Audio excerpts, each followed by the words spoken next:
The warm hand. I was always a backbencher. Not because I couldn't study, but because I chose not to. In our small village high school in South India, being too cool to care was how we survived. My friends were the same, loud, lazy, and proud of it. So I followed along. Why stand out? It was a normal day, hot, noisy, and filled with the usual chaos of school life. Our class teacher, Miss Deepti, walked in to give a note about sports day.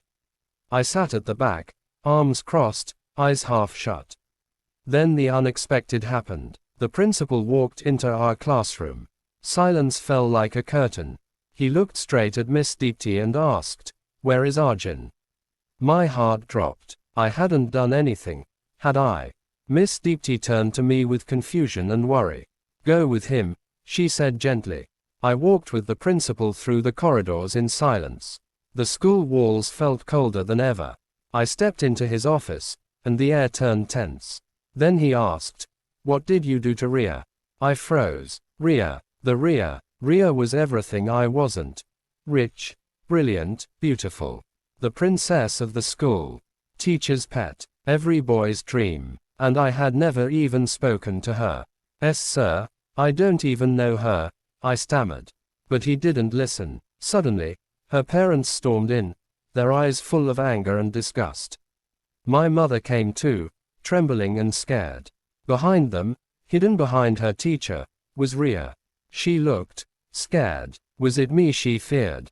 Then, Rohit sir, the sports teacher, stepped forward and shouted at my mother. "Your son tried to do something terrible to Ria." What? No. My mind was spinning. I looked at Ria's face, and something didn't feel right. She looked more afraid than angry. But no one wanted to hear my side. The principal told me to wait outside. I could hear yelling. I could hear my mother crying. That night, my father hit me for the first time. I didn't do anything, I whispered, over and over. But by morning, the whole village knew. Someone had spread the word like wildfire. My friends stopped talking to me. My parents sent me to my grandparents' house. To figure things out, they said. I cried myself to sleep for nights. My life had shattered. Until one morning, I walked to a quiet riverside near my grandfather's land, a place where no one ever came.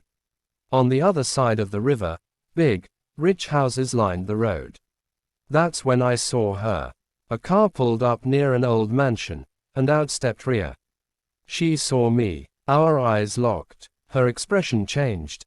From surprise to sadness, almost like guilt. My hands shook with anger.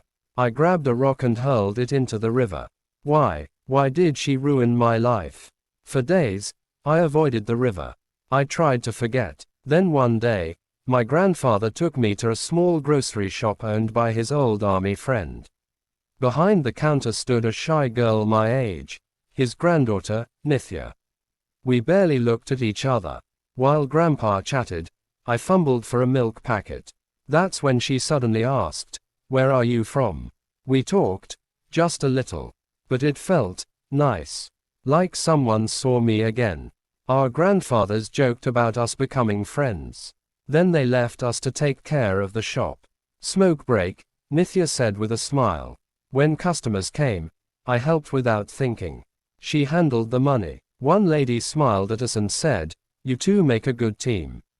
Hours passed. We shared snacks, laughed. She told me she gets paid in candy.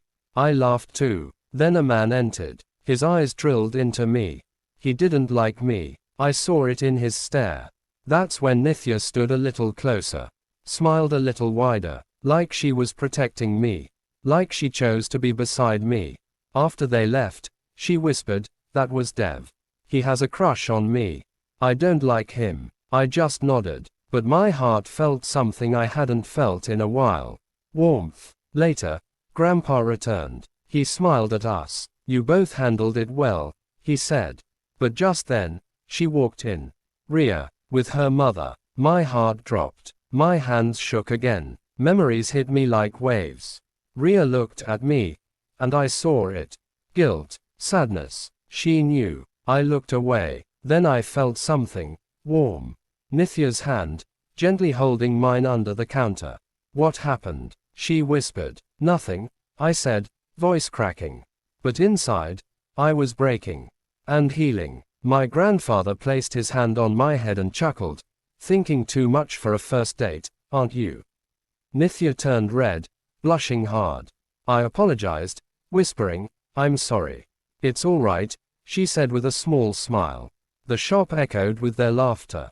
Except for Ria's mother, stone cold. Ria, on the other hand, was red too. But not from blushing. She was jealous. Why? Why was the girl who ruined me now jealous of the girl who held my hand? Maybe she wasn't the villain. Maybe she was broken too. But right now, I didn't care.